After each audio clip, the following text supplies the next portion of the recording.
गुरुर्ब्रह्मा गुरुर्विष्णु गुरुर्देवो महेश्वरः गुरुस्साक्षात् परब्रह्मा तस्मै श्री गुरवे नमः।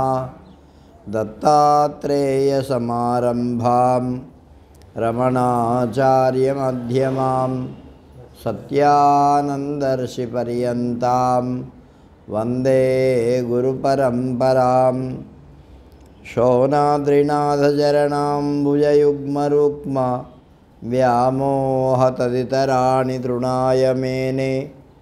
अस्मद्गुरोर्भगवतोऽस्य दयैकसिन्धो श्रीसत्यमौनिचरणौ शरणं प्रपद्ये।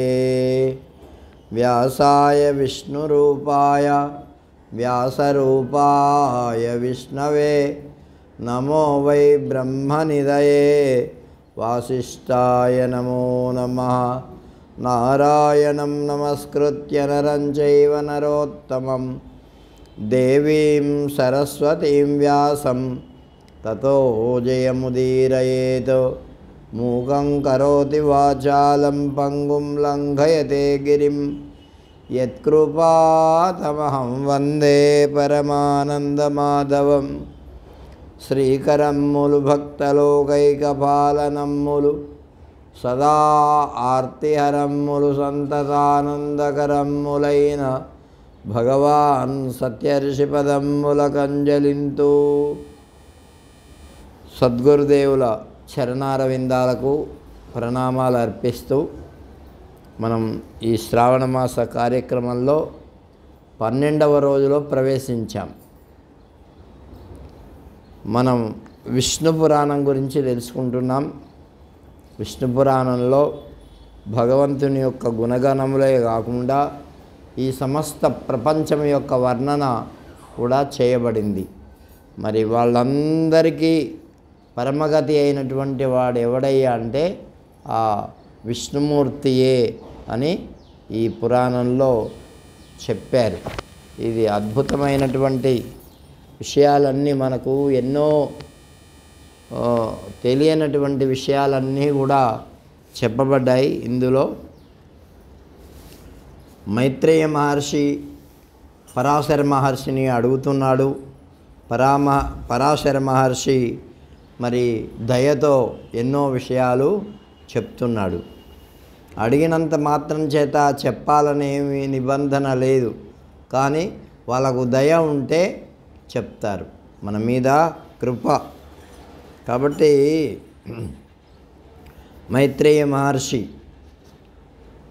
భగవన్ సమ్యగాఖ్యాతం మమైదదఖిలం త్వయా జగతః సర్గసంబంధి యత్ పృష్టోసి గురోమయ. నా చేత అడగబడినటువంటి ఈ సృష్టి రహస్యమంతా కూడా మీరు సమ్యక్ బాగుగా చెప్పారు, చాలా చక్కగా వివరించినారు మునిసత్తమ.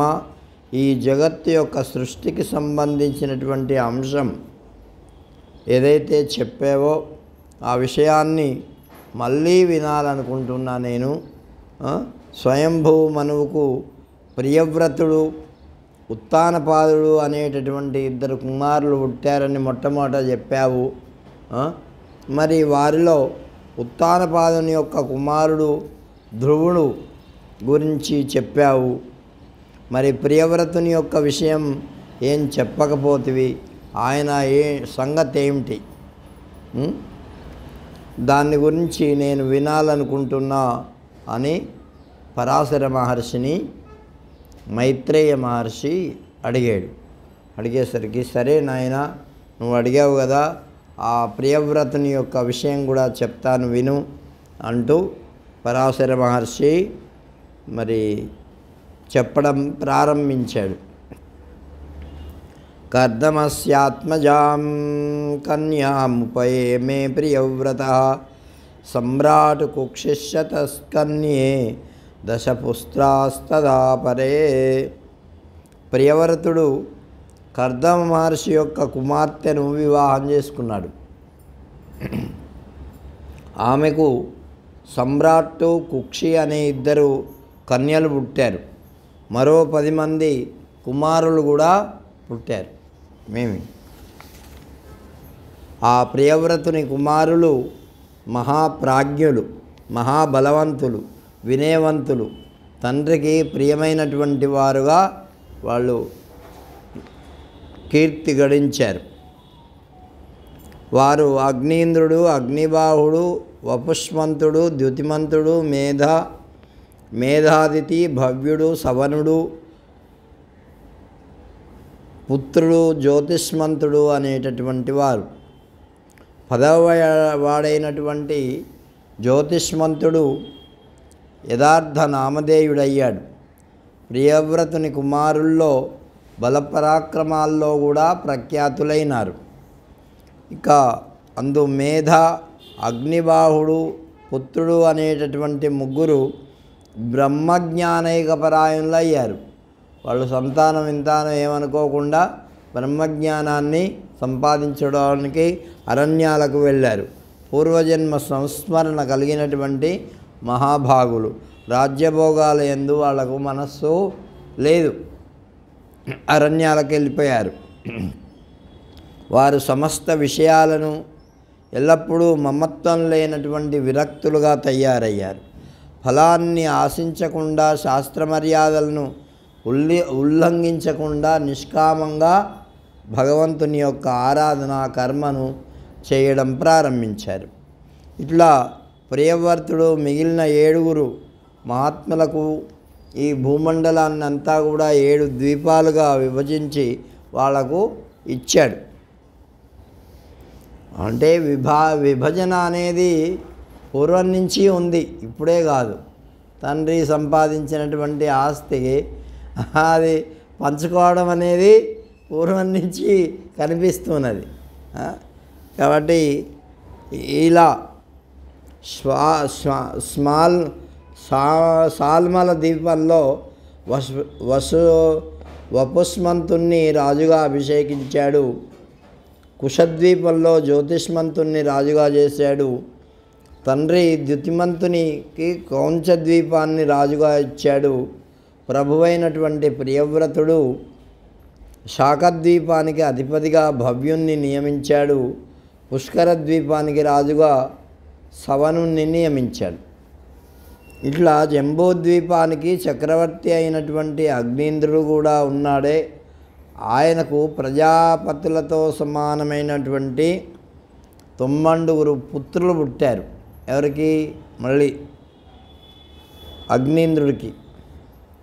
వారు నాభి, కింపురుషుడు, హరివర్షుడు, ఇలావ్రతుడు, రమ్యుడు, 6వ వాడైనటువంటి హిమన్వంతుడు, కురువు, భద్రాశ్వుడు, చివరివాడు సాధుకార్యాలు చేసే ఉపసప్తముడైనటువంటి కేతుమాలుడు అనేటటువంటి వాళ్ళు.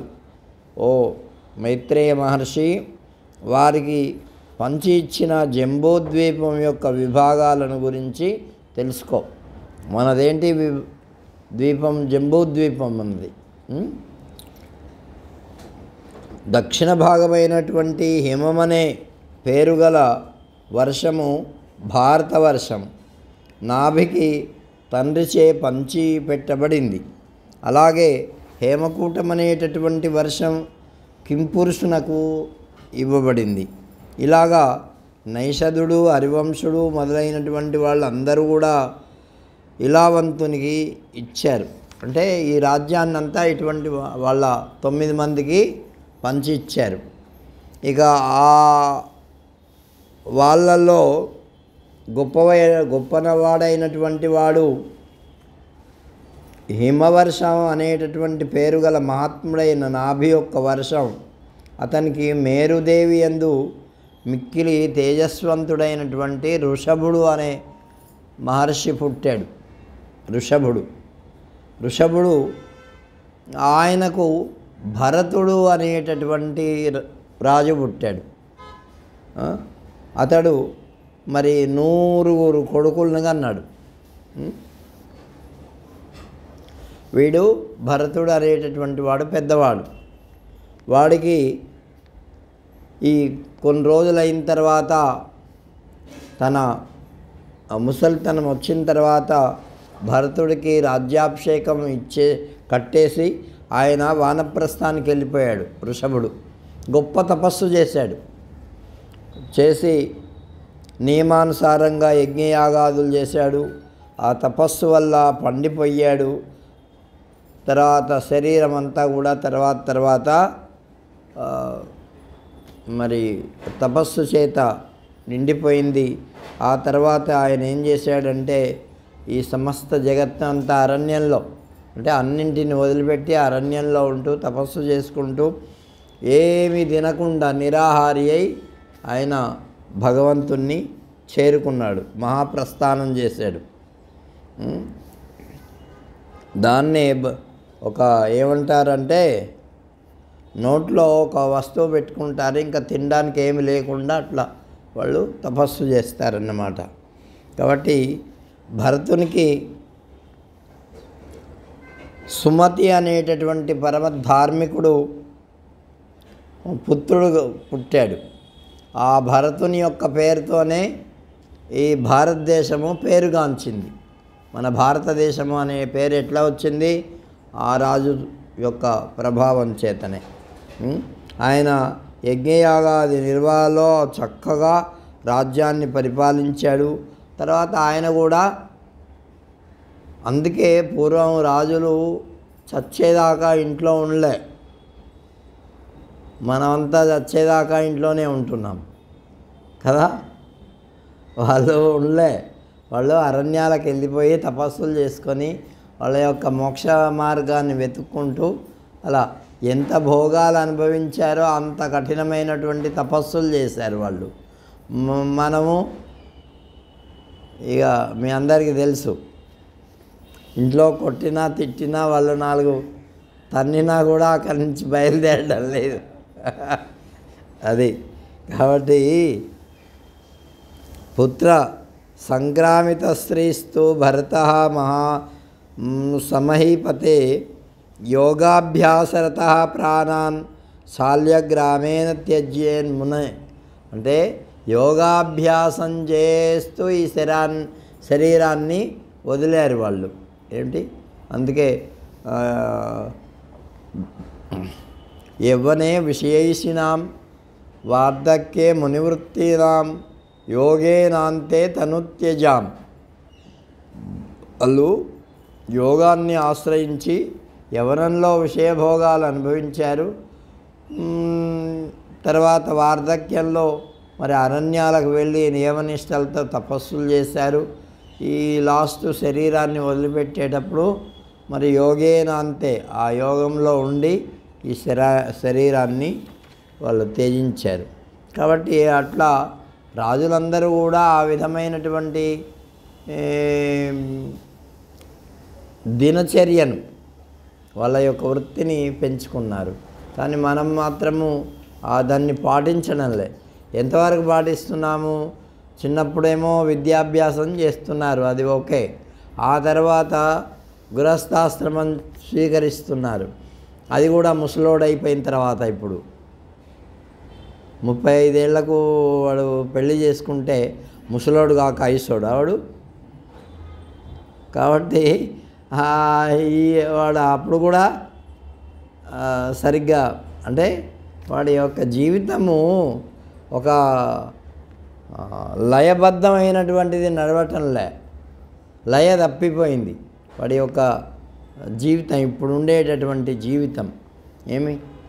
కాబట్టి వాడు సక్రమంగా ఇప్పుడు 35 ఏళ్లకు వాడు పెళ్లి చేసుకుంటే పిల్లలు కలిగేసరికి 40 ఏళ్ళు అవుతుంది. 40 ఏళ్ళు అప్పుడు పెద్దవాళ్ళు వాళ్ళు 20 ఏళ్ళు అయిపోతాయి, వీడు 60 ఏళ్ళు అయిపోతుంది వీడికి.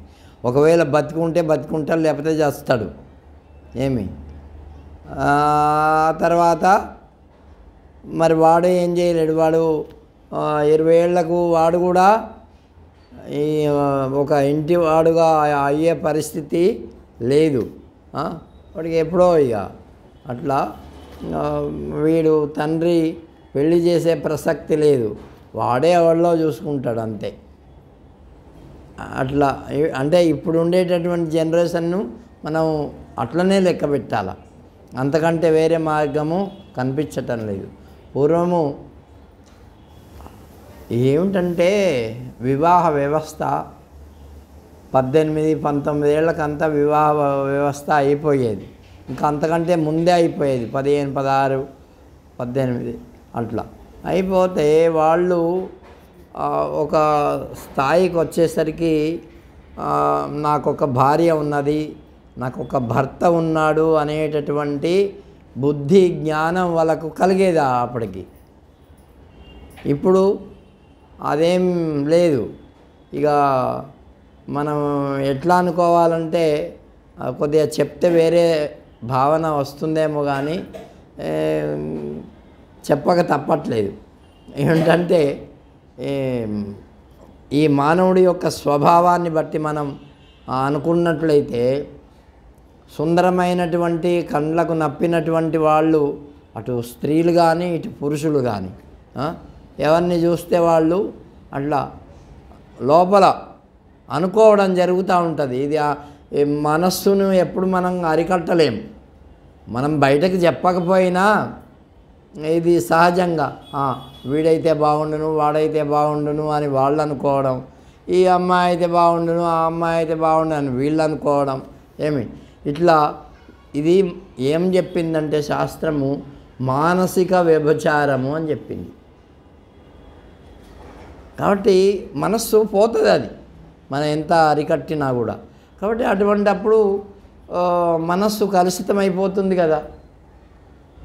అదే 18-19 ఏళ్ళ లోపల అయిపోయిందనుకో, వాడు ఒక దృఢ నిశ్చయంగా ఉంటాడు, అమ్మాయి కూడా అంతే. కాబట్టి అటువంటి దృఢ నిశ్చయం లేకుండా పోయింది. ఎప్పుడో అంతా అయిపోయిన తర్వాత, డబ్బులు బాగా సంపాదించిన తర్వాత, ఇల్లు కట్టిన తర్వాత, ఉద్యోగం వచ్చిన తర్వాతనే పెళ్లి చేసుకుంటా అంటే వాడికి ఉద్యోగం వచ్చింది లేదు, ఇటు వచ్చింది లేదు, వాడు ఇల్లు కట్టింది లేదు, ఇల్లు సంపాదించుకున్నది లేదు. ఎవరో కొంతమంది అట్లా ఉంటారు. కాబట్టి అందరికీ అదే భావన వస్తే ఎక్కడ జరుగుతుంది అది? పూర్వము ఇల్లు లేకపోయినా సుఖంగా ఉండేవారు, ఏదో ఆ పూటకి తినడానికి ఉంటే చాలు. కాబట్టి అవన్నీ మానేసి మన సమాజాన్ని మానసికంగా భ్రష్టం చేస్తున్నారు. కాబట్టి వాళ్ళ జీవన విధానం ఎలా అయిపోయిందంటే ఊహామేడల్లో తేలిపోయేటటువంటి జీవన విధానమే తప్ప నిజమైనటువంటి జీవనం విధానము ఇప్పుడు ఎవరికీ కనిపించట్లేదు. కాబట్టి అది కాదు. అందుకనే పూర్వము అలా ఉండేవారు. కాబట్టి మైత్రేయ మహర్షి ఆయన పుత్రునికి వివాహం చేసేసి ఆయన మళ్ళీ అరణ్యాలకు వెళ్ళిపోయి అక్కడ తపస్సు చేసుకున్నాడు. సుమతి యొక్క తేజం వల్ల ఇంద్రద్యుమ్నుడు అనేటటువంటి కొడుకు పుట్టాడు ఆయనకు. అతనికి పరమేష్టి కలిగాడు. అతనికి తనయుడుగా ప్రతిహారుడు ఉద్భవించాడు. అతనికి ప్రతిహర్త అనేటటువంటి కుమారుడు కలిగాడు. అతని వల్ల భవుడు, అతనికి కుమారుడైనటువంటి ఉద్గీతుడు, ఆ కుమారునికి ప్రస్తారుడు ఇట్లా జన్మించినారు. అంటే వాళ్ళ యొక్క వంశాన్ని గురించి చెప్తున్నాడు. ఇలా అతనికి పృథుడు, అతనికి శక్తుడు, శక్తునికి అంటే మన వంశము ఎప్పటి నుంచి ఉందో దీనివల్ల మనకు తెలుస్తుంది. మనది ఇప్పటిది కాదు. మన సంస్కృతి కానీ ఇది కానీ ఎప్పటి నుంచి ఉంది? ఎప్పటి నుంచో ఉంది. అందుకే దీన్ని ఏమన్నారు? సనాతన ధర్మము అన్నారు. మరి ఇప్పుడిప్పుడు వచ్చి ఇప్పుడిప్పుడు ఉండేటటువంటి వాళ్ళు ఒక 2000 సంవత్సరాల కింద వచ్చిందా అంటే రాలే. ఇప్పుడు చూడండి, క్రీస్తు శకం 2000, ఇప్పుడు 2025 కదా. 2000 సంవత్సరంలో వాడు వచ్చాడు, అది వచ్చింది. అంతేగాని అంతకంటే ముందు మనది ఎప్పటి నుంచి ఉంది లెక్కలేదు. ఇగో ఇంతమంది వచ్చారంటే ఈ మన వంశము సనాతనంగా వచ్చింది. కాబట్టి అందుకే దీన్ని సనాతనం అన్నారు. ఎప్పుడొచ్చిందో మనకే తెలియదు. అట్లా మన వంశ చరిత్ర ఉన్నదన్నమాట, మన హిందువుల యొక్క వంశ చరిత్ర. కాబట్టి విరాట్కు మహావీర్యుడు, అతనికి ధీమంతుడు, అతనికి మహామంతుడు, అతనికి మనస్యుడు అనేటటువంటి వాళ్ళు కలిగారు. అతడే త్వష్టుని యొక్క కుమారుడు విరజుడు, ఆ రజుడు, ఆ తర్వాత రజుని యొక్క పుత్రుడు శతజిత్తు, అతనికి 100 పుత్రులు కలిగారు. ఇలాగా వారాహకల్పంలో మన్వంతరాధిపతి అయినటువంటి స్వయంభూ మనువు యొక్క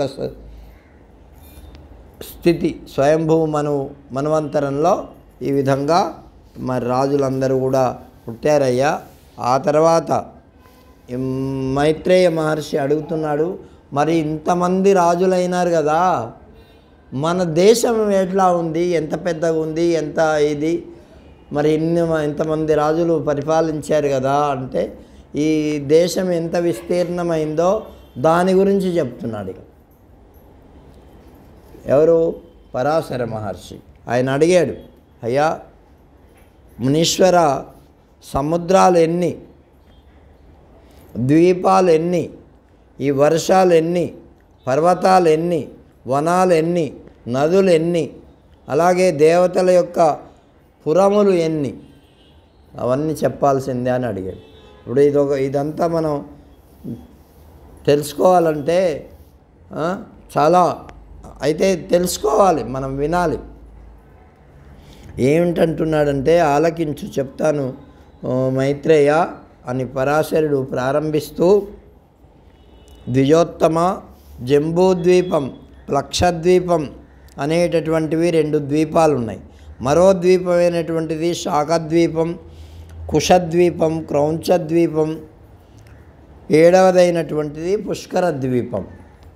7 ద్వీపాలు ఉన్నాయి, సప్తఖండాలు ఇవి.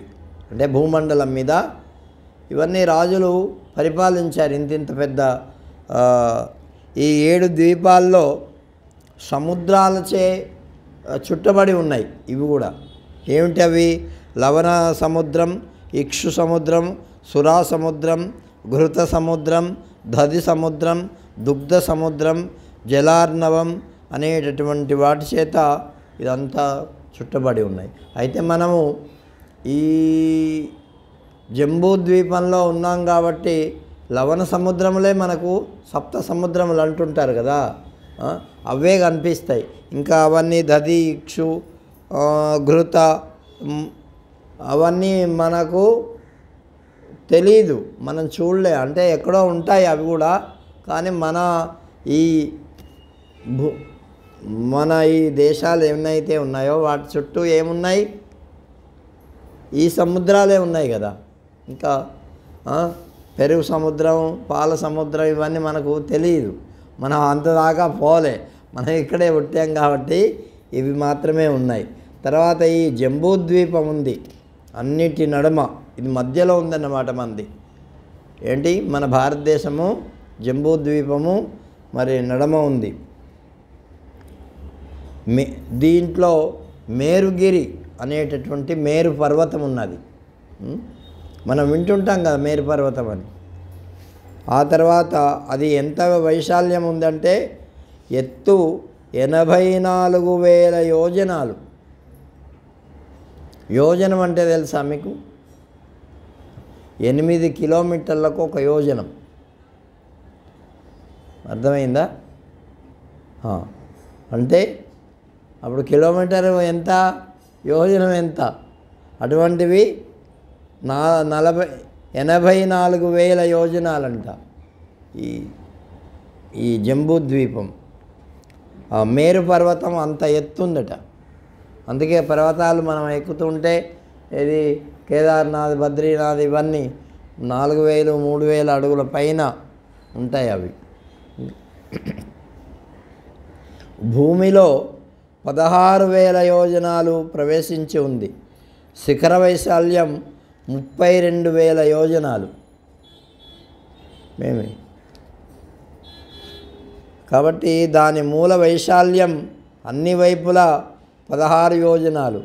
ఈ శైలము భూమి అనే పద్మానికి కర్ణిక యొక్క ఆకారంలో ఉంది. అంటే ఇప్పుడు గులాబీ పువ్వు ఉన్నదనుకోండి, దానికి మధ్యలో ఒక రేకులన్నీ అతుక్కొని ఉంటాయి చూసారా, దాన్ని కర్ణిక అంటారు. అట్లాగే ఈ మేరు పర్వతం ఏదైతే ఉందో మధ్యలో ఉందంట. తక్కినంతా కూడా భూమండలము వ్యాపించి ఉంది. ఇక దక్షిణంలో హిమాలయము, హేమకూటము, నిషదము అనే పర్వాలు ఉన్నాయి. ఉత్తరంలో నీలము, శ్వేతము, శృంగి అనేటటువంటివి ఉన్నాయి. కాబట్టి వీటి నడుమ నీలగిరులు ఉన్నాయి. 2,00,000 యోజన ప్రమాణం అది. అటు ఇటు క్రమంగా 15,000 యోజనాల వెడల్పుతో ఉన్నాయట. ఇంత పెద్దవి. మరి మన భారతదేశము ఇంత గొప్పగా ఉన్నదన్నమాట. ఇంకా చెప్తున్నాడు దీంట్లో భరతవర్షము, కింపురుష వర్షము, హరివంశము, తర్వాత రమ్యక వర్షము, హిరణ్మయ వర్షము ఇవి కూడా ఉన్నాయి. అవి భరతవర్షం లాంటివే, విస్తీర్ణంలో కూడా అంతే ఉంటాయి. ఈ జంబూద్వీపం అనే పేరు రావడానికి కారణం ఏమిటి అంటే, జంబూ ఫలం, నేరేడు చెట్టు ఉంటుంది కదా, ఆ పండ్లు ఎక్కువగా ఉంటాయట. అందుకని దీనికి జంబూ ఫలం అని, జంబూ ద్వీపం అని పేరు వచ్చింది. అందుకే వినాయకుడు కూడా తినేది ఏంటి, ఫలచారు భక్షణం, జంబూ ఫలం, నేరేడు పళ్ళు ఎక్కువ తింటాడట ఆయన. కాబట్టి దానికే జంబూనదము అనేటటువంటి పేరు కూడా. దీంట్లో ఉండేటటువంటి ప్రజలు తాగేటటువంటి నీరు అచ్చట స్వచ్ఛమై ఉంటుంది. కాబట్టి అది జంబూనదము అనే పేరు కూడా వచ్చింది దీనికి. ఆ తర్వాత భద్రాశ్వము ఈ విధంగా చెప్తూ త్రికూటము, శిశిరము, పతంగము, రుచకము, నిషదము మొదలైన దానికి దక్షిణ దిక్షుగా ఈ కేసర పర్వతాలు ఉన్నాయి. ఇవన్నీ కూడా మన గంధమాదన పర్వతము ఇవన్నీ మన భారతదేశంలో ఇవన్నీ ఉన్నాయన్నమాట. ఇప్పుడు అవన్నీ మనం చెప్పుకున్నామనుకో, వాటితోనే సరిపోతుంది వాళ్ళంతా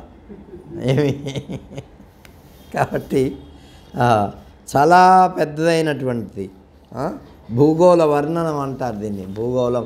ఇది రామాయణంలో కూడా ఎప్పుడు ఎక్కడ చెప్పారంటే, సీతమ్మ వారిని వెతకడానికి సుగ్రీవుడు 4 దిక్కులా పంపిస్తాడు సేనల్ని. ఆ సేనల్ని పంపించేటప్పుడు సుగ్రీవుడు మన భూమండలం అంతా తిరిగాడు. ఆయనకు అన్నీ తెలుసు. ఇగో ఫలాంది అయిన తర్వాత ఫలాంది, ఫలాంది అయిన తర్వాత ఫలాంది, ఫలాంది అయిన తర్వాత ఫలాంది ఉంటుంది, మీరు జాగ్రత్తగా ఉండాలి అని వాళ్ళకు చెప్పి భూగోళ వర్ణనం అంతా చేస్తాడు. ఎందుకయ్యా అట్లా ఆయనకు తెలిసింది? కిష్కింద ఒకటే కదా ఆయనకు తెలిసింది అంటే అట్లా కాదు. ఏమైందంటే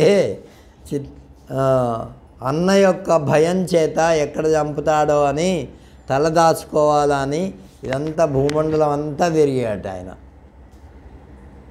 తిరిగాడు ఎక్కడికైనా ఆయన రావచ్చు వాలి. కాబట్టి ఒక చోట తెలుసుకున్నాడు, ఋష్యమూక పర్వతం అయితే ఇదంతా తిరిగిన తర్వాత అది సేఫ్గా ఉంటుంది నాకు అనుకున్నాడు. అక్కడ ఒక మహర్షి, మతంగ మహర్షి ఏం చేశాడంటే, ఈయన ఒక వాడి పేరు ఏదో ఉంది, రాక్షసుణ్ణి గిరగిరగిర తిప్పి చంపేస్తాడు. చంపేస్తే వాడి యొక్క రక్తము, ఎముకలు, మాంసము అదంతా కూడా ఆయన ఆశ్రమంలో పడుతుంది.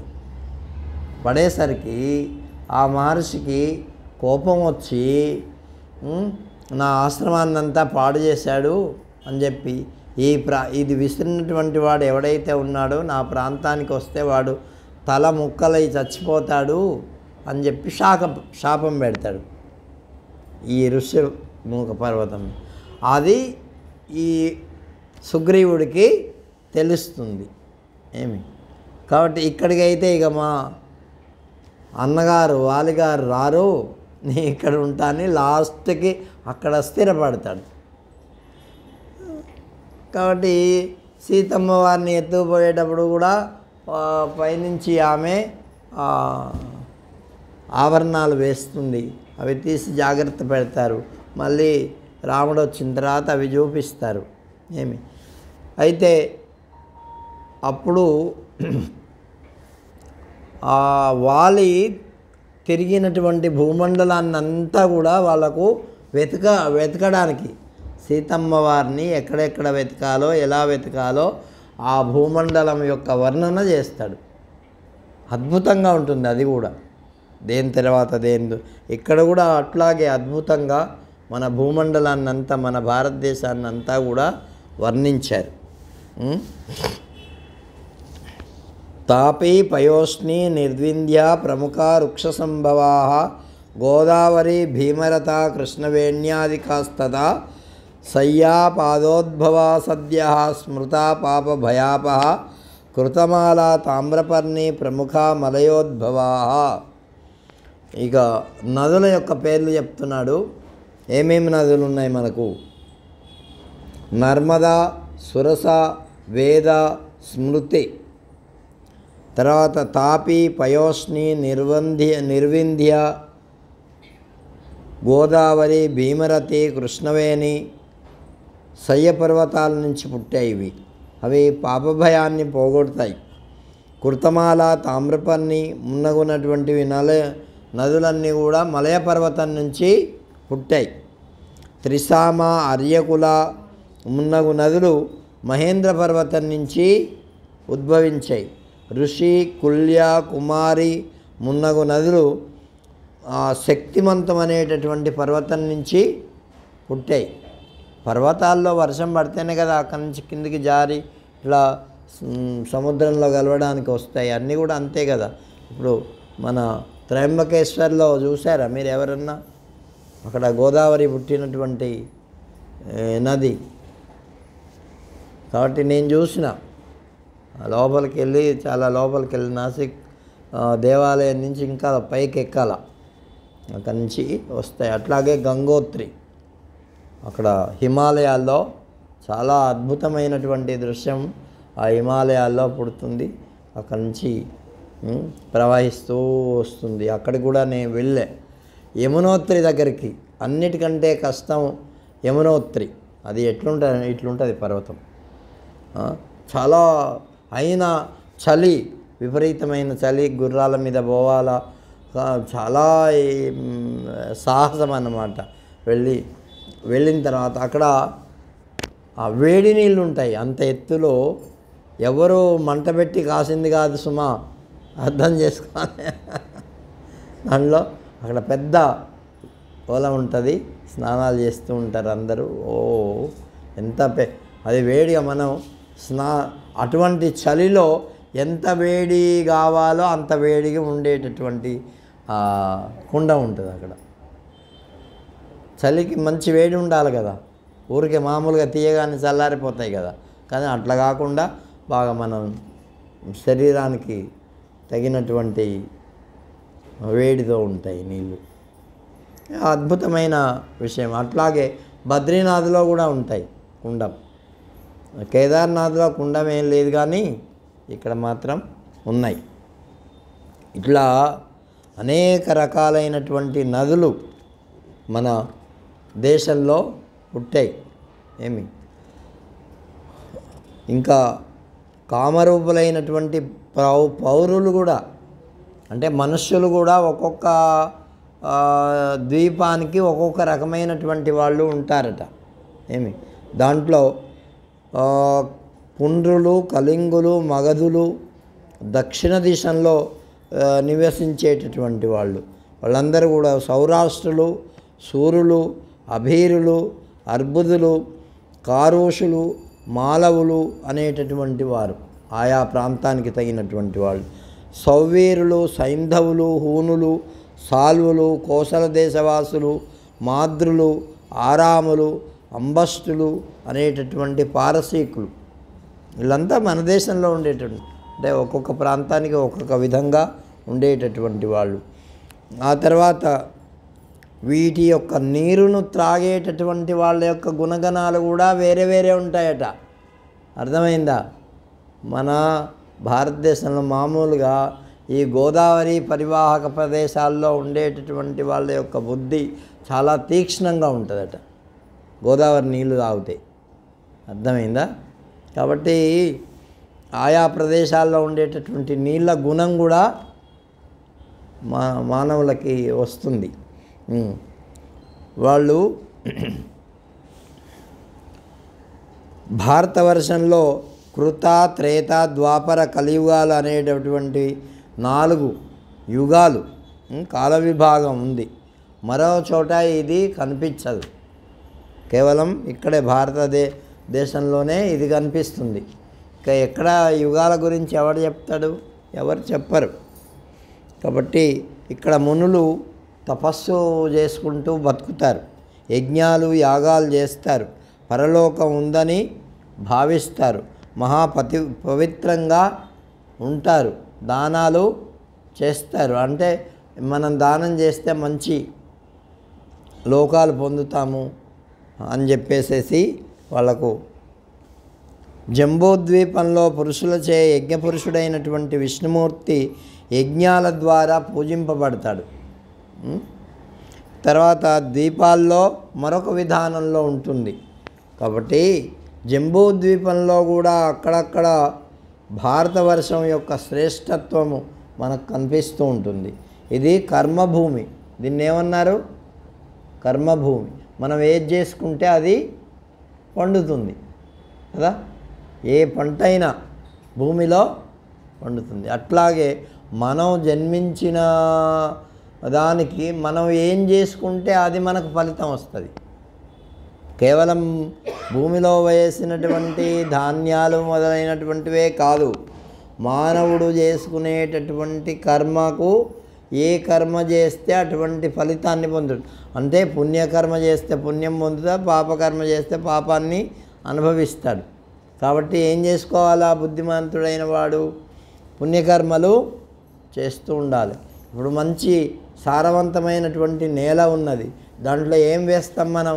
పల్లేరుకాయలు వేయం కదా. మంచివాడైతే వేస్తాడా? అట్లాగే మంచి జన్మ మనకు వచ్చింది, దాంట్లో ఏం వేసుకోవాలి మనం? పుణ్యప్రదమైనటువంటి కార్యాలు చెయ్యాలి.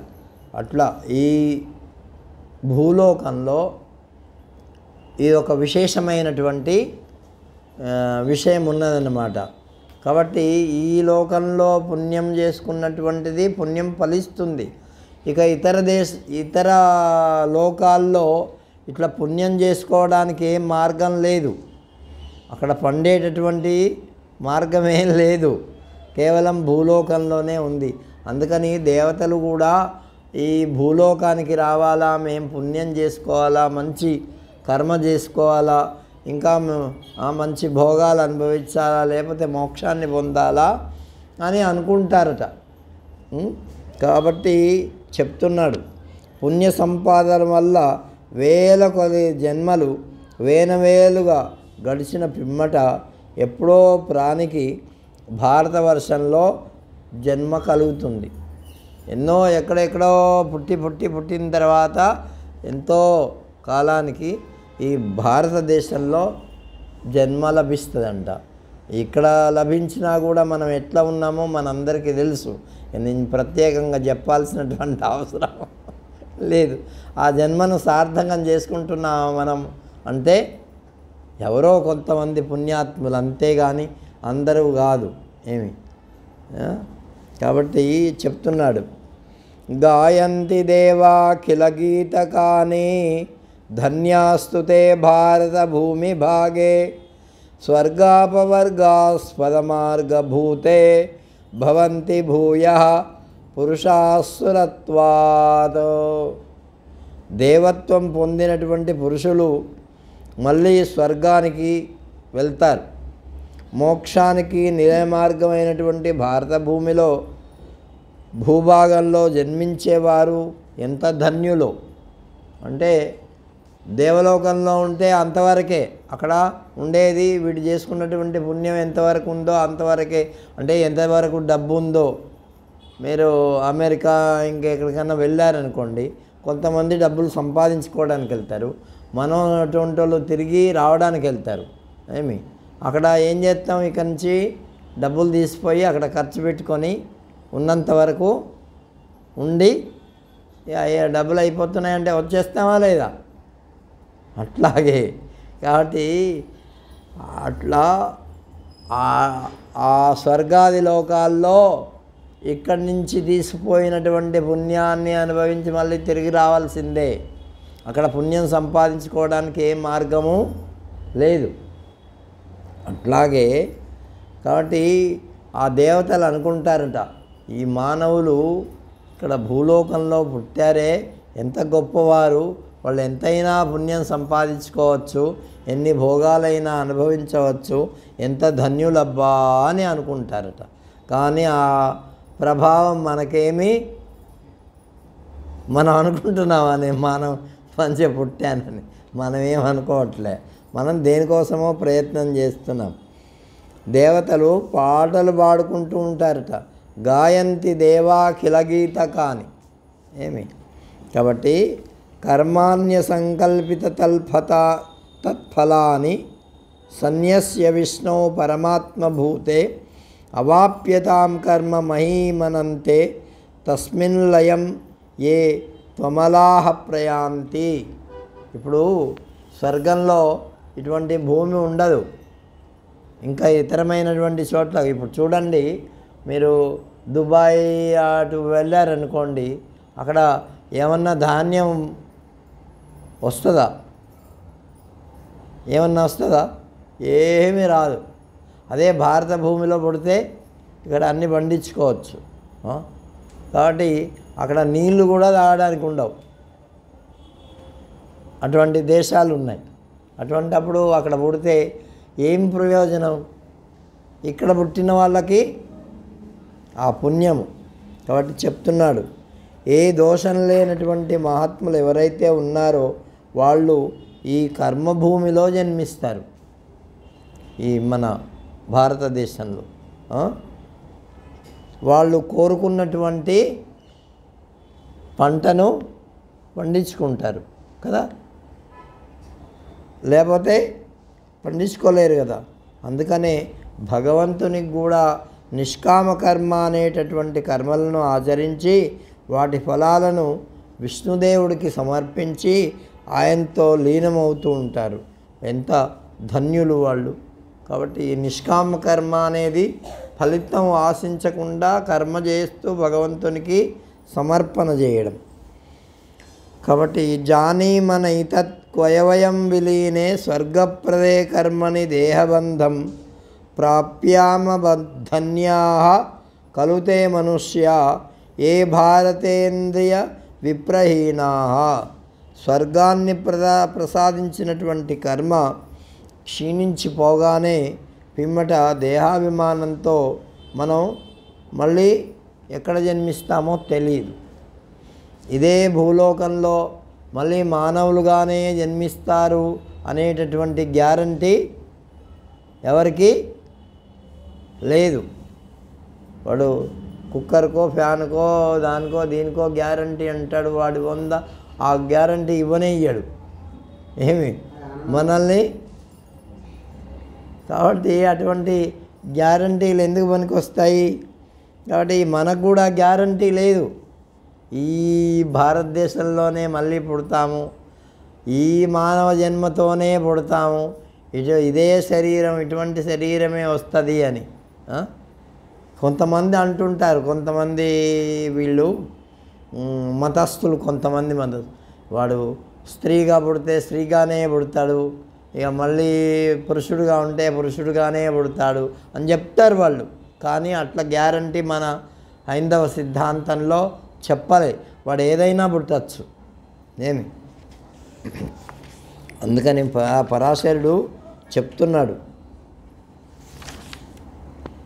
నవవర్షంతు మైత్రేయ జంబూదీపమిదం మయా లక్షయోజన విస్తారం సంక్షేపాత్ కథితం తవ. ఓ మైత్రేయ, 9 వర్షాలు అంటే 1,00,000 యోజన విస్తారంగా ఉన్నదట. ఒక్కొక్క ద్వీపం 1,00,000 యోజనాలు. జంబూ ద్వీపాన్ని గురించి నీకు సంక్షేపంగా చెప్పాను, వివరించబడింది. ఓ మైత్రేయ మహర్షి, ఈ జంబూ ద్వీపం చుట్టూ 1,00,000 యోజనాల విస్తీర్ణంలో లవణ సముద్రం వలయాకారంగా ఉంది.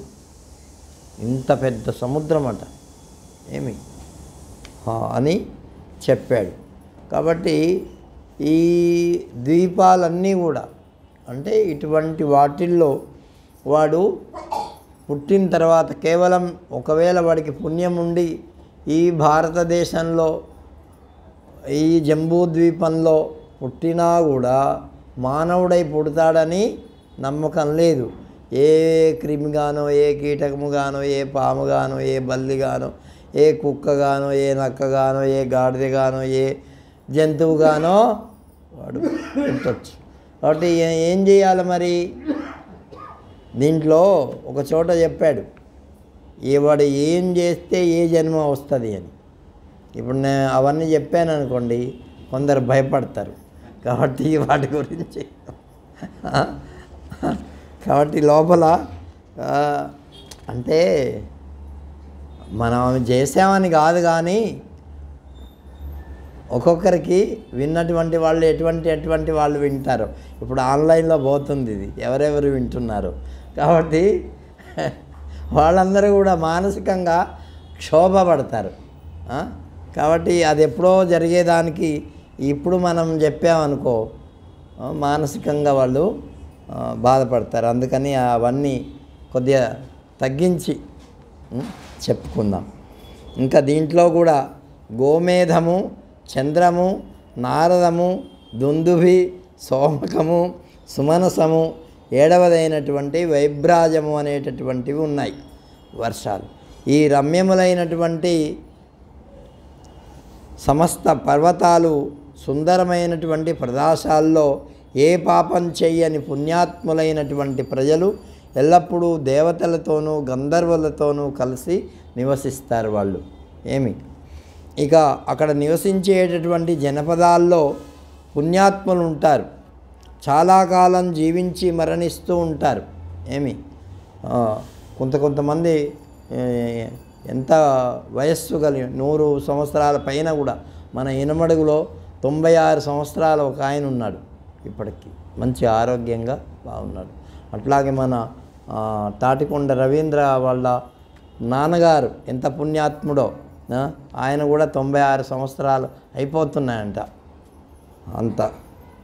కాబట్టి అటువంటి గొప్ప మహానుభావులు ఉంటారు, వాళ్ళకు ఆది వ్యాధులు ఉండవు ఏమి. అక్కడ సర్వకాలాల్లోనూ సుఖంగానే ఉంటారు, పరమ పవిత్రాలుగా ఉంటారు. వర్షాల్లో నదులు కూడా 7 నదులు కూడా ప్రవహించి సముద్రంలో కలుస్తాయి. వాటి పేర్లు వింటేనే పాపం పోతుంది. నదులు అనుతప్త, సిఖి, విపాష, త్రిదివ, అక్లమ, అమృత, సుకృత అనేటటువంటి 7 నదులు ప్రవహిస్తూ ఉంటాయి. పర్వతాలు కూడా 7 ఉన్నాయి. కొండలు, నదులు వేల కొలది ఉన్నాయి. అచ్చట జనపదులందరూ కూడా నదీ జలాలను ఎప్పుడు బహు సంతుష్టులై వాళ్ళు త్రాగుతూ ఉంటారు. అందువల్ల వారికి వృద్ధిక్షయాలు ఉండవు. అంతేకాదు యుగ వ్యవస్థ అనేది అక్కడ లేదు. కాబట్టి కాలం ఎప్పుడు త్రేతాయుగంలో ఎలా ఉంటుందో అక్కడ అట్లాగే ఉంటారట వాళ్ళు. లక్షద్వీపం మొదలు శాఖద్వీపం వరకు ఆయా ప్రదేశాల్లో నివసించేటటువంటి జనులకు ఏ రోగం లేకుండా 5000 ఏండ్లు జీవిస్తారట వాళ్ళు. ఎక్కడ? లక్షద్వీపంలో. ఇక వర్ణాశ్రమ విభాగాల అనుసారంగా అహింస, సత్యము, అస్తేయము, బ్రహ్మచర్యము, అపరిగ్రహము ఈ 5 విధాలుగా ఉంటుంది. ఈ భారతదేశంలో వర్ణాశ్రమ ధర్మాలు. తర్వాత వాళ్ళు పాటించవలసినటువంటి నియమాలు ఏమిటంటే అహింస, ఎవరికి హింస చేయకుండా ఉండడం. సత్యం, సత్యాన్ని మాట్లాడడం. అస్తేయం అంటే ఎవరి వస్తువును దొంగలించకుండా ఉండడం.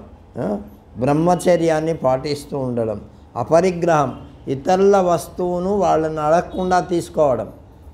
అంతేకాదు, ఒకవేళ అంటే ఎట్టి పరిస్థితుల్లో కూడా తెలిసి కూడా ఇతరుల వస్తువును తీసుకోకుండా ఉండడం. ఏదన్నా అవసరం పడినా కూడా వాళ్ళతో అవి తీసుకోకుండా ఉండడం, ఉన్నదాంతోనే సర్దుకుపోవడం. ఇది అపరిగ్రహం. పూర్వము మన దేశంలో ఇది బాగా ఉండేది. ఎవరన్నా ఇంటికి వస్తే మనం మంచినీళ్ళు ఇచ్చామనుకోండి, మంచినీళ్ళు కూడా మేము రుణపడిపోతున్నాము అని అనేవాళ్ళు. ఇప్పుడు ఎవరన్నా అంటారా? దొరికింది దొరికినట్టు గుటకాయ స్వాహ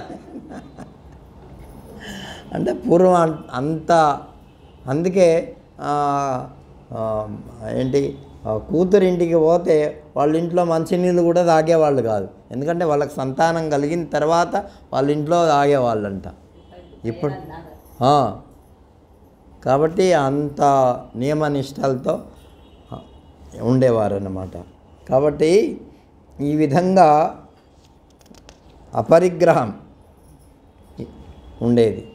అర్యకులు, కురువులు, వివింశులు, భావులు అనేటటువంటి వారు బ్రాహ్మణ, క్షత్రియ, వైశ్య, శూద్రులుగా మరి జన్మించారు. వాళ్ళు ఆ ద్వీపంలో, జంబూ ద్వీపంలోని జంబూ వృక్షాలు, జువ్వి చెట్టు ఒకటి. చెట్టు యొక్క పేరు వల్లనే అది లక్షద్వీపం అనబడింది. కాబట్టి అక్కడ ఆ విధమైనటువంటి జగత్సృష్టి జరిగింది. ఆ తర్వాత శాల్మల ద్వీపం, అది కూడా గొప్పదైనటువంటి ద్వీపమే. అక్కడ ఎలా ఉంటారంటే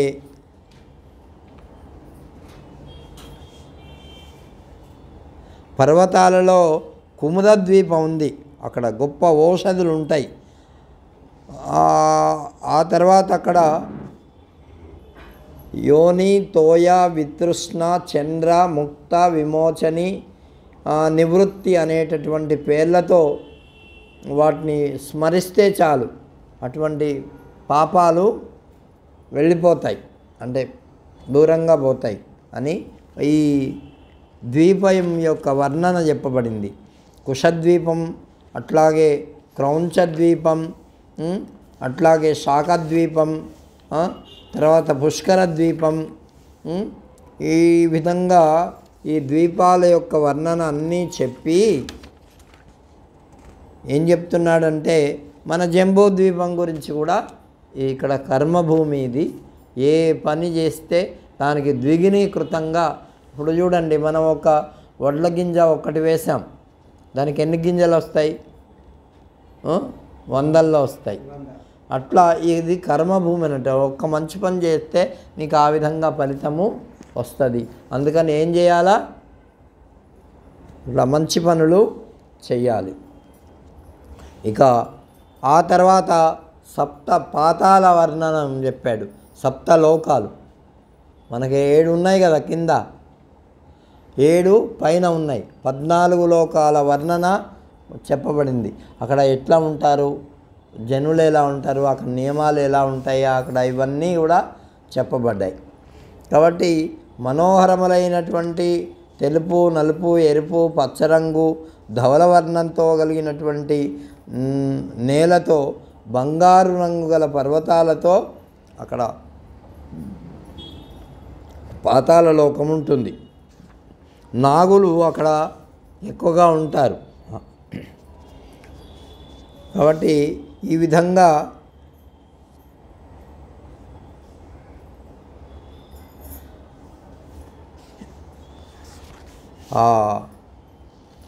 వర్ణాలు అంటే ఆ లోకాల యొక్క వర్ణన ఇప్పుడు మీకు చెప్పామనుకోండి, అవన్నీ కూడా అంటే చెప్పొచ్చు, కానీ మనకు టైము దాంట్లోనే వెళ్ళిపోతుంది. ఎంతో ఉన్నాయి చాలా. ఆ తర్వాత నరక వర్ణనం కూడా ఉంది. ఎలా ఉంటారు, ఎలా ఏం చేస్తే, ఆ తర్వాత మరి వాటికి పరిహారం ఏమిటి అనేటటువంటిది ముఖ్యంగా మనం తెలుసుకోవాలి. ఇప్పుడు పాపాలు ఎన్నో చేస్తాము, అవన్నీ వర్ణించాల్సినటువంటి అవసరం లేదు. కానీ దానికి పరిహారం, వాటికి అవి ఎట్లా పోతాయి అంటే అవి కూడా విషయాలు చెప్పారు. ఏమిటంటే ముఖ్యంగా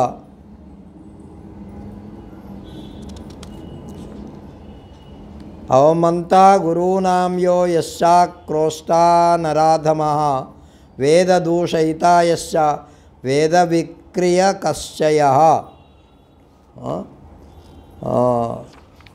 దీంట్లో ఆయుధాల వల్ల, అగ్ని వల్ల కలిగే భయం ఇట్లా కలిగిస్తూ ఉంటారు కొంతమంది. అంటే ఆయుధాలు చూపి భయపడతారు కదా, తర్వాత ఈ అగ్నిని చూపి భయపడతారు, లేకపోతే కాల్ చేస్తారు, ఇట్లా ఉంటారు కదా కొంతమంది. అటువంటి వాళ్ళు, తర్వాత ఎన్నో ఘోరాలు చేసేటటువంటి వాళ్ళు, పాపకర్మలతో కూడినటువంటి వాళ్ళు, ఇవన్నీ ఈ లోకాలన్నీ కూడా యమధర్మరాజు యొక్క అధీనంలో ఉంటాయట. ఎవరి అధీనంలో ఉంటాయి? యమధర్మరాజు యొక్క అధీనంలో ఉంటాడు. దొంగ సాక్ష్యం చెప్పేవాడు, అదేవిధంగా పక్షపాత బుద్ధితో ప్రియంగా మాట్లాడేవాడు, అంటే లోపల ఒకటి పెట్టుకుంటాడు, బయట మాత్రం పయోముఖ విషకుంభము అని అంటారు వాళ్ళను. లోపలేమో అంత విషం ఉంటుంది, పైన మాత్రం పాలు పోసినట్టుగా మాట్లాడతారు. కాబట్టి ఇట్లా మాట్లాడే వాళ్ళు ఉంటారు. అదే రీతిగా సత్యానికి బదులుగా అసత్యం పలికే వాళ్ళు ఉంటారు. ఇటువంటి వాళ్ళు నరకాలు చెప్పున్నారు అవన్నీ. కాబట్టి అటువంటి వాటిల్లో వాళ్ళు పడిపోతూ ఉంటారు. ఇక గర్భ విచ్ఛేదం చేసేవాళ్ళు, శిశుహత్యలు చేసేవాళ్ళు, పురాణాలు నాశనం చేసేవాళ్ళు, గోవుల్ని హింసించేవాళ్ళు, జీవులను ఊపిరి ఆడకుండా చేసి ఉరిబోసేవాళ్ళు, వీళ్ళంతా కూడా మరొక నరకానికి వెళ్తారు. తర్వాత సురాపానం చేసేవాళ్ళు, సురాపానం అంటే కళ్ళు తాగేవాళ్ళు, బ్రహ్మహత్య చేసేవాళ్ళు, బంగారం దొంగిలించేవాళ్ళు, వీరి సాంగత్యాన్ని పొందేవాళ్ళు సూకర జన్మ పొందుతారు. ఏంటి సూకరం అంటే అర్థమైందా? పంది. కాబట్టి ఇక ఉత్తమమైనటువంటి వాళ్ళను చంపేవాళ్ళు, వైశ్యుల్ని చంపేవాళ్ళు, వాళ్ళు కూడా మరొక నరకానికి పోతారు. తోబుట్టువుల్ని చంపేవాళ్ళు, రాజభటుల్ని చంపేవాళ్ళు తప్తకుండం అనేటటువంటి నరకంలో వాళ్ళు పడిపోతారు. సాధ్వి అయినటువంటి భార్యను అమ్మేసేవాడు, కారాగృహాన్ని రక్షించేవాడు, గుర్రాలను విక్రయించేవాడు, ఏమిటి భక్తుల్ని విడిచిపెట్టేవాడు, వీళ్ళందరూ కూడా తప్తలోకం అనేటటువంటి లోకానికి పోతారు. అక్కడ అనేకమైనటువంటివి అనుభవిస్తారు. అంతేకాదు కోడలతో కూతురుతో చెయ్యరానటువంటి పనులు చేసేవాళ్ళు జ్వాజ్జల్య నరకం అనేటటువంటి దాంట్లో పడిపోతారు. అట్లా గురువులను అవమానించేవాళ్ళు, అవమంతా గురువునామ్యో యశ్చా క్రోష్టా నరాధమః, వాళ్ళు గురువులను అవమానిస్తారు కొంతమంది. ఆ గురువులతో కఠినమైనటువంటి మాటలు మాట్లాడుతూ ఉంటారు. అటువంటి వాళ్ళు అధములు. వేదాలను నిందించేటటువంటి వాళ్ళు, వేదాలను అమ్ముకునేటటువంటి వాళ్ళు, పొందరానటువంటి పొందులు పొందేటటువంటి వాళ్ళు కూడా ఒక నరకానికి వెళ్తారు. దొంగ, మర్యాదలు మీరినటువంటి వాడు విమోహం అనేటటువంటి నరకంలో పడతారు. దేవతలు, ద్విజులు, తల్లిదండ్రులను ద్వేషించేవాళ్ళు, అంటే బ్రాహ్మణులను ద్వేషించేవాళ్ళు, దేవతలను ద్వేషించేవాళ్ళు, తల్లిదండ్రులను ద్వేషించేటటువంటి వాళ్ళు, రత్నాలను దొంగిలించేటటువంటి వాడు, క్రిమి అనేటటువంటి పుట్టుక పుడతాడు వాడు. క్రిమి అంటే చిన్న అవి దాంట్లో ఉంటాయి చూడండి, మలంలో ఉంటాయి అవి, ఆ జన్మలు వాడు పొందుతాడు. శాస్త్ర విహితంగా యజ్ఞాలు ఆచరించకుండా దుష్టయజ్ఞాలు చేసేవాడు కృమి నరకంలో పడతారు.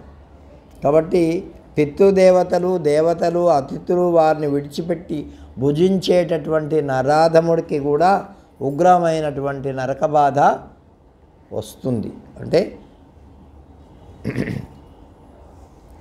బాణాలు వేసేవాడు వాడు కూడా, కర్ణి అనేటటువంటి బాణాలు తయారు చేసేవాళ్ళు, ఖడ్గం, మృగం మొదలైనటువంటి వాటిని తయారు చేసేవాళ్ళు విషసనము అనేటటువంటి నరకంలో పడతారు.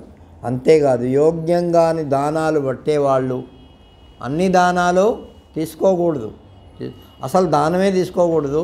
కానీ మన పెద్దలు ఏం చేసిపోయారంటే వాళ్ళ యొక్క జన్మ బాగుండడం కోసం వాళ్ళను ఉద్ధరించాలనేటటువంటి దృష్టితో దానాలు స్వీకరించమన్నారు. కానీ కొన్ని దానాలు స్వీకరించకూడదు, అర్థమైందా? కాబట్టి అటువంటి దానాలు పట్టేవాళ్ళు, చేయకూడని పదార్థాలు పేల్చేవాళ్ళు, శాస్త్రం పూర్తిగా తెలియనటువంటి వాళ్ళు, ఇటువంటి వాళ్ళకు కూడా అధోముఖం అనేటటువంటి వాటిల్లో పడిపోతారు. ఇట్లా నిష్ఠురం ఆడేటటువంటి వాళ్ళు,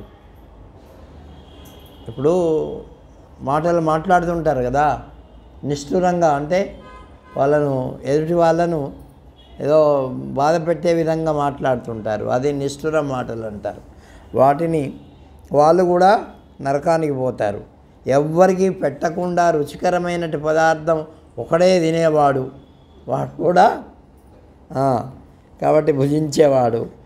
మరి ఇంకా మాంసం భక్షణం చేసేవాడు, ఇట్లా అటువంటి వాళ్ళు కూడా మరి నరకానికి పోతారు. అంతేకాదు ఇళ్ళల్లో పెంచుతారు కదా కొంతమంది పిల్లులను, కుక్కలను, కోళ్ళను, మేకలను, వీటిని అట్లా పెంచడం కూడా సరి అయిందట కాదట. కాబట్టి అటువంటి వాళ్ళు కూడా ఇంకా కుక్కలను అయితే ఇప్పుడు ఇళ్ళల్లోనే పెట్టుకొని మరి అన్యాయం అయిపోయింది ఇప్పుడు. కాబట్టి అవి తాకకూడనటువంటి జంతువులు అవి. నువ్వు భోజనం పెట్టి వాటికి ఏదన్నా ఆహారం పెట్టు, అవన్నీ ఓకే, కానీ లోపలికి రానియకూడదన్నమాట. కాబట్టి ఈ విధంగా చేపలు పట్టేవాళ్ళు, ఇంకా వేరే మార్గాల్లో ఉండేటటువంటి వాళ్ళు, కొండేలు చెప్పేటటువంటి వాళ్ళు, విషం పెట్టేవాళ్ళు, దుష్ట పనులకు ప్రోత్సహించేటటువంటి వాళ్ళు, కొంపలకు నిప్పు పెట్టేవాళ్ళు, ఈ తర్వాత గడ్డి వాములకు వాటికి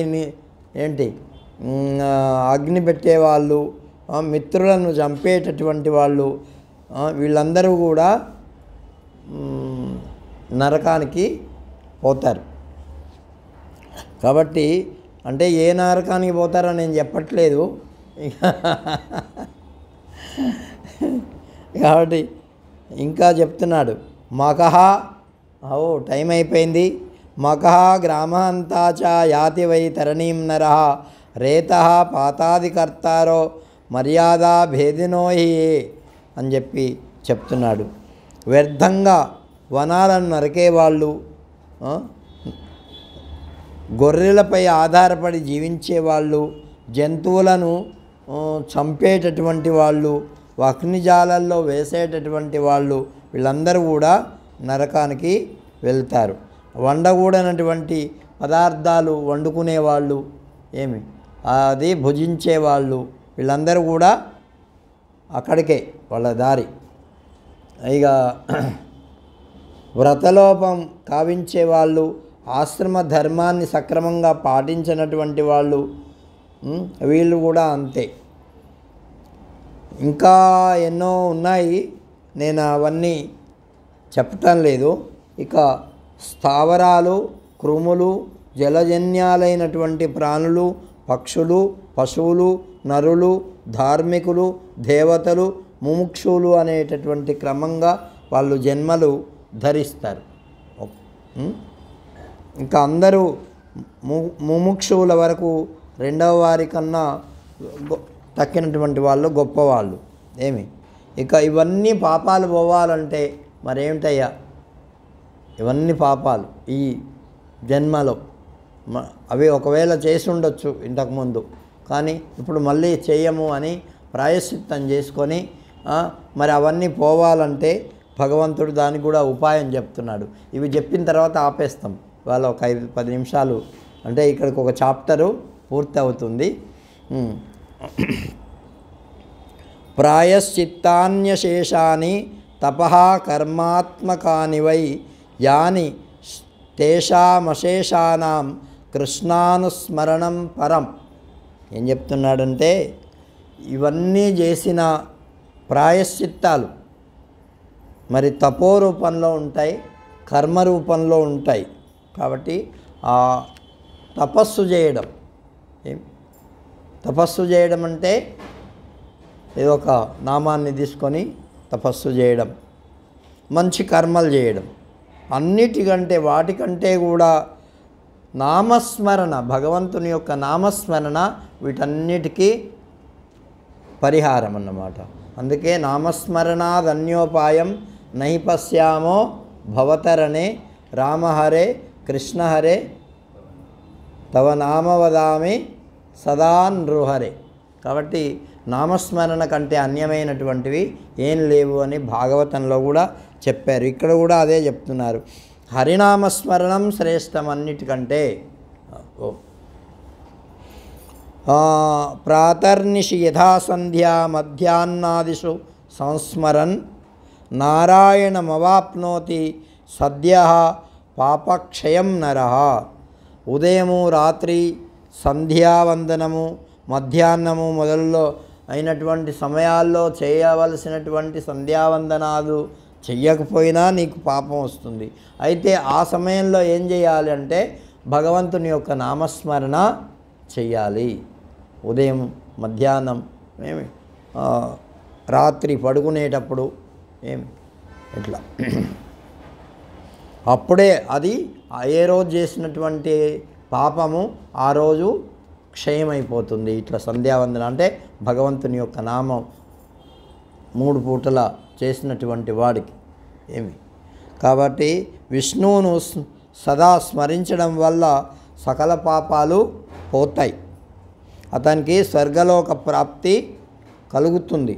వాసుదేవ మనోయస్య జప హోమార్చనాదిషు తస్యాంతరాయో మైత్రేయ దేవేంద్రత్వాదికం ఫలం.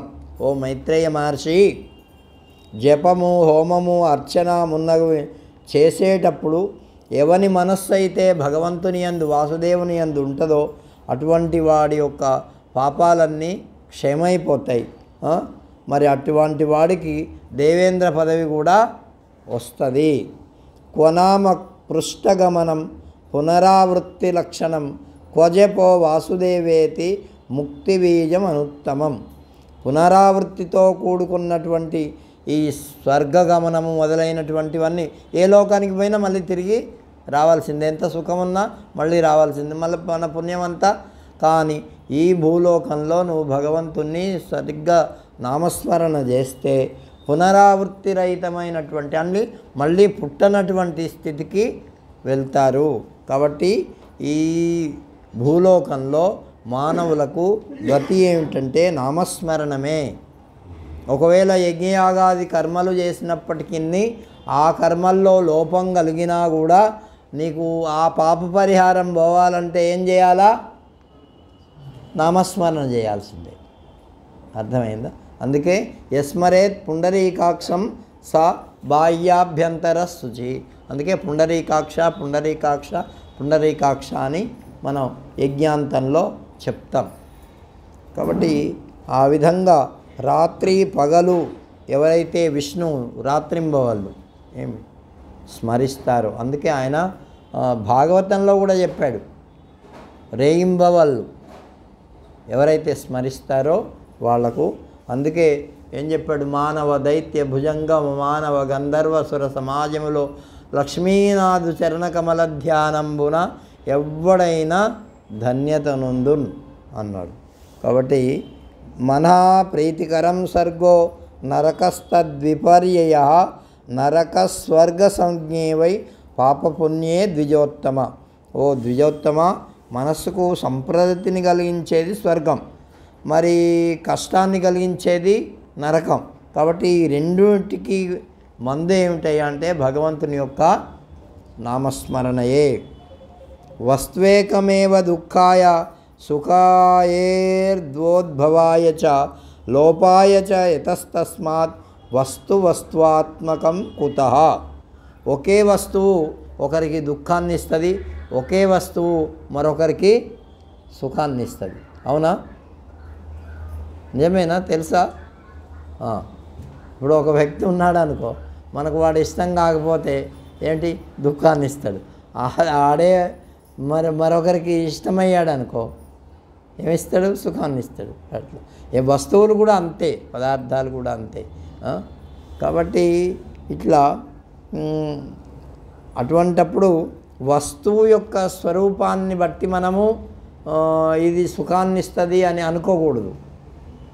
ఏమి నీ మనస్సు యొక్క స్థితిని బట్టి అనుకోవాలా. తదేవ ప్రీతయే భూత్వా పునర్దుఃఖాయ జాయతే తదేవ కోపాయ తతః ప్రసాదాయ చ జాయతే. అదే ప్రీతికి కారణమవుతుంది, మళ్ళీ దుఃఖానికి కూడా కారణమవుతుంది. అదే కోపం రప్పిస్తుంది, అదే పోగొడుతుంది కూడా. కాబట్టి మన జీవితంలో మన మనస్సును సరి చేసుకొని మనం జీవించాల. ఇవన్నిటికీ తస్మాత్ దుఃఖాత్మకం నాస్తి నచ కించిత్ సుఖాత్మకం. ఏం చెప్తున్నాడంటే, నా దుఃఖానికి కారణమైనటువంటి వస్తువు ఈ ప్రపంచంలో లేదు, నా సుఖానికి కారణమైనటువంటి వస్తువు ఈ ప్రపంచంలో లేదు. అంటే సుఖానికి దుఃఖానికి సంబంధించినటువంటి వస్తువులు ఏమీ లేవంట ఈ లోకంలో. మరి ఏమున్నాయి అంటే నీ మనస్సే. ఏం చెప్తున్నాడు? సుఖానికి కానీ దుఃఖానికి కానీ కారణం ఏమిటి? కొంతమందిని చూస్తే సుఖం అనిపిస్తుంది, సంతోషం అనిపిస్తుంది, వాళ్ళతో మాట్లాడాలనిపిస్తుంది. వాళ్ళనే ఇంకా వేరే వాళ్ళు చూస్తే అంటే నీ మనస్సే కదా అదంతా చేసేది, ఆ వస్తువు చేస్తుంది. ఎక్కడన్నా జలుబు చేసినటువంటి వాడికి ఐస్ పెట్టామనుకో, వాడు అదే వాడు ఎండలో వచ్చాడు, తాపంతో ఉన్నాడు, వాడికి ఐస్ పెడితే అబ్బా ఎంత మంచి ఇచ్చావని అనుకుంటాం. కాబట్టి ఆ వస్తువే, కానీ మన మనస్సును బట్టి ఉంటుంది. కాబట్టి మనసః పరిణామోయం సుఖదుఖాది లక్షణ. ఇక్కడ ఏం చెప్తున్నాడు? మనస్సుకు సంబంధించిందే ఈ సుఖదుఖాది లక్షణాలు, కానీ వ్యక్తులకు సంబంధించినవి పదార్థాలకు సంబంధించినవి కాదు. అందుకని ఏం చేయాలా? ఇప్పుడు మనం ఏం చేయాలా? ఈ మనస్సును బాగా ఉంచుకోవాలి. కాబట్టి దుఃఖస్వరూపమైంది ఏదీ లేదు, సుఖస్వరూపమైంది ఏదీ లేదు కొంచెం కూడా. కాబట్టి జ్ఞానమేవ పరం బ్రహ్మ జ్ఞానం బంధాయ చేస్యతే జ్ఞానాత్మకమిదం విశ్వం న జ్ఞానాద్ విద్యతే పరం విద్యా విద్యేతి మైత్రేయ జ్ఞానమేవావధారయ. ఓ మైత్రేయ మహర్షి, వీటన్నింటికీ కారణము నీ మనస్సే. ఆ మనస్సుకు జ్ఞానాన్ని బోధించు. ఏది మంచిదో, ఏది చెడ్డదో, ఏది చేయదగిందో, ఏది చేయదగిందో అది పెద్దల వల్ల విను. అట్లా నీ మనస్సును స్థిరపరచుకో, నీ దాంట్లో అవధారణ చేసుకో.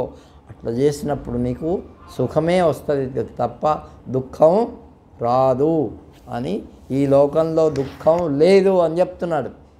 మనం అంతా ఏమనుకుంటున్నాం? ఇది దుఃఖం అది దుఃఖం అని అనుకుంటున్నాం. కాబట్టి మన మనస్సే దానికి కారణమైంది అని చెప్తూ ఇంకా సప్తలోకాల యొక్క వర్ణన కూడా చెప్పాడు. అది తర్వాత తెలుసుకుందాం మనం. ఓం శ్రీరామ జయ రామ జయ జయ రామ.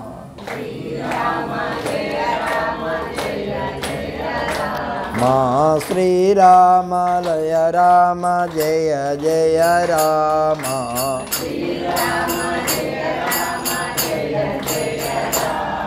మా శ్రీరామ జయ రామ జయ జయ రామ.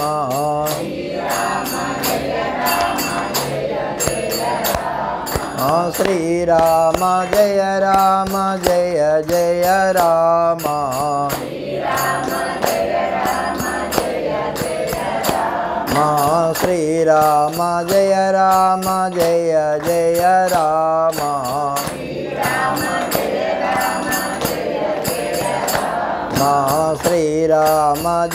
రామ జయ జయ రామ. మా శ్రీరామ జయ రామ జయ జయ రామ. ఓం శ్రీరామ జయ రామ జయ జయ రామ. శ్రీరామ జయ రామ జయ జయ రామ. ఓం శ్రీరామ జయ రామ జయ జయ రామ. ఓం శ్రీరామ జయ రామ జయ జయ రామ. जय राजा रामचंद्र भगवान की, सीता माई की, पवन सुत हनुमान की, गोपाल कृष्ण भगवान की, सद्गुरु सत्य भगवान की। ओ